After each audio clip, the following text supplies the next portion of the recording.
Hey there, how's it going? This is Healy, Alaska. This is the highway going from Anchorage, about 4 to 5 hours drive that way, up to Fairbanks, a couple of hours that way. That's Denali National Park there, basically, kind of other side of those mountains there. I am staying in a employee housing building over there because I'm working in the park. This is the town of Healy spreading out that way. As you can see, Denali Dome Home, bed and breakfast, state troopers, airport. But I'm going to get off the highway here and hopefully get out of the wind as well and walk down this road right here as I tell this story. Not sure where this goes. Might not go very far. I'll find out in a second. And so I thought that I would tell in this video the story of how I ended up in Alaska the first time, 27 years ago now, almost exactly, late August of 1990. It's kind of a complicated story, and I'll have to go back in time a little bit, even further than that. But this video will also fill in a few gaps for people who have heard a few little tidbits of my life. Like, I was raised in the little town of Willits in Northern California, but I graduated from Berkeley High School, and then I went to Europe and went to Alaska. Like, how does all that tie together? And so this story here will explain the timeline of how all of that works out. And so I have to go back to the summer of 1987.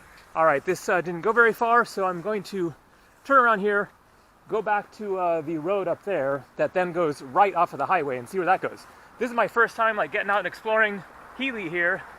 I've been working. Today is my day off. I had 6 days straight of dishwashing there, even though my last video was just posted a couple of days ago and I was just going to work. It's been 6 days now since then, or a week I guess, and so I'm glad to have a day off, I'll just say that. So summer of 1987, then my parents got divorced and my dad was planning to move down to the Bay Area of California. My dad had a business opportunity down there, and so my brother and I decided to move with my dad down to Oakland, California in the Bay Area. And so we moved down there and I started going to Skyline High School in the Oakland Hills. And so I spent my junior year of high school at Skyline High School, and then I changed schools the next year to Berkeley High School. My dad just thought it would be better for me. I was just kind of not doing that great in that school. And so I went to Berkeley High School for my senior year, graduated from there, and then I had quite an adventurous summer planned for that summer of 1989, right after I graduated. I was 17, as I mentioned in a previous video. Then I skipped 8th grade, and so I was actually 17 when I graduated from high school. And so as a high school graduation gift, then my mom said that she would take me to Hawaii for a week, along with my brother. And so we went on a vacation to Hawaii for a week, to the island of Kauai, which I've since returned to many times. And later that summer, then I had a Outward Bound course planned. Outward Bound is a organization that organizes backpacking trips in the wilderness. It's kind of targeted more towards people who were raised in the inner city and stuff, to give them a nature experience, whereas I was actually raised in nature 5 miles outside of this little town in Northern California.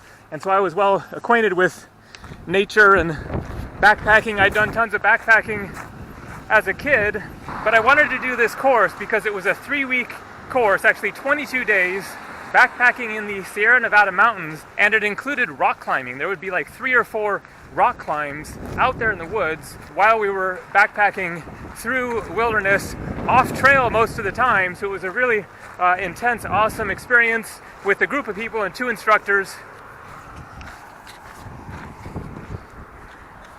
Mountain View Liquor and Grocery.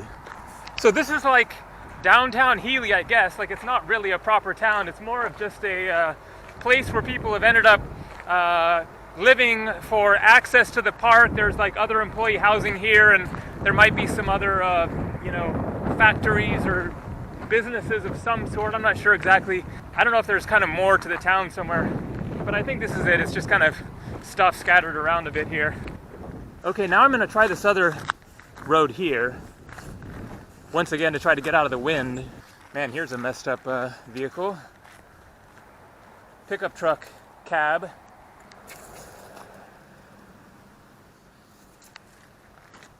And so I finished up that outward bound course, and that summer came to a close, and I ended up moving back north to live with my mom up in Northern California in the town that she was living in order to go to community college at the Mendocino Community College.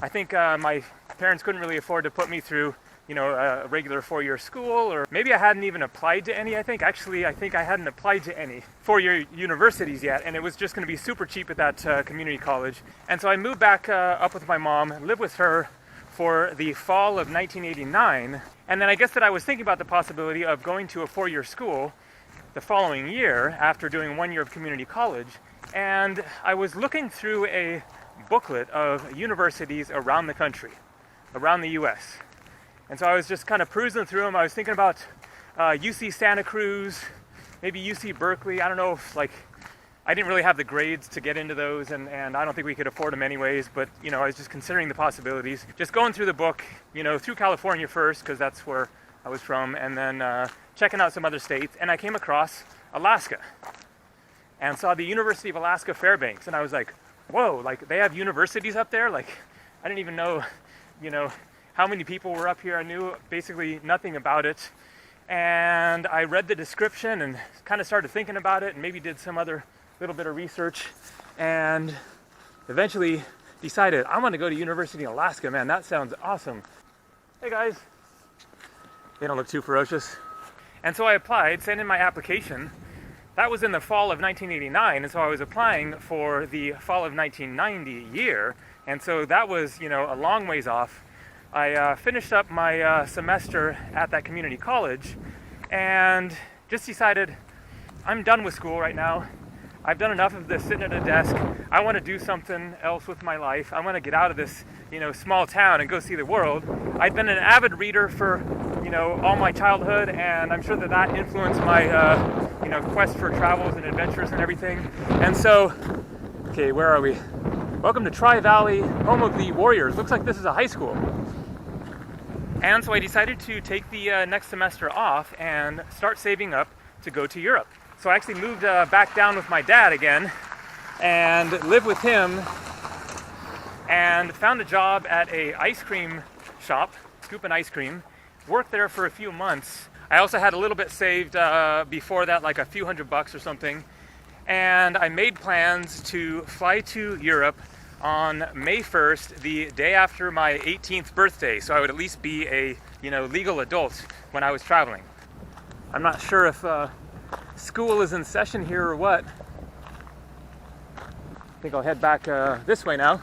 And so I worked that job for a couple months, saved up enough money to go to Europe, like just barely, and went to Europe and had my you know, summer of backpacking in Europe adventure, which I've mentioned in lots of other videos. And so that was in the summer of 1990. And then I came back from that trip in mid-August of 1990, and I didn't know what I was gonna do. I hadn't really been thinking about the university thing.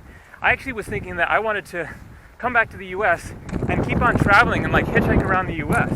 And so when I told my dad this, he was like, come on man, you just did a whole summer of hitchhiking, like how about your future and all that kind of stuff, like why don't you go back to school? And so I said, well, okay, you know, I didn't have any money or anything anyways. It wasn't a bad idea, and my dad was able to help me afford tuition and everything. But I hadn't actually gotten an official acceptance yet. I don't know if it had gotten lost in the mail, or, you know, I'd been, you know, away from my mom's house and gone in Europe and all this. And so my dad gave him a call and was like, yo, my son applied like 9 months ago to your school. Is he like accepted or what? And they said yes. And so with that, then my dad started making plans for me to head up here to Fairbanks, just north of here, and go to school. And that happened just like a week after I came back from Europe. All of a sudden, I was in Alaska for the first time as an 18-year-old, going to university and preparing for the intense Alaskan winter that was coming. They are very severe here. Here it is the end of August, and it is quite chilly. It is a regular thing for it to be 40 below, 50 below zero for, you know, weeks straight throughout the middle of the winter. To put that in perspective, that is the temperature of a deep freezer. Not like your typical freezer, but a deep freezer. And you walk outside and it is that cold. It is really intense. As an example, if you take a pot of boiling water and walk outside and throw it into the air, then it never hits the ground. It just evaporates immediately. Boiling water. Exhaust from cars goes like 30 feet up in the air. It is definitely an experience.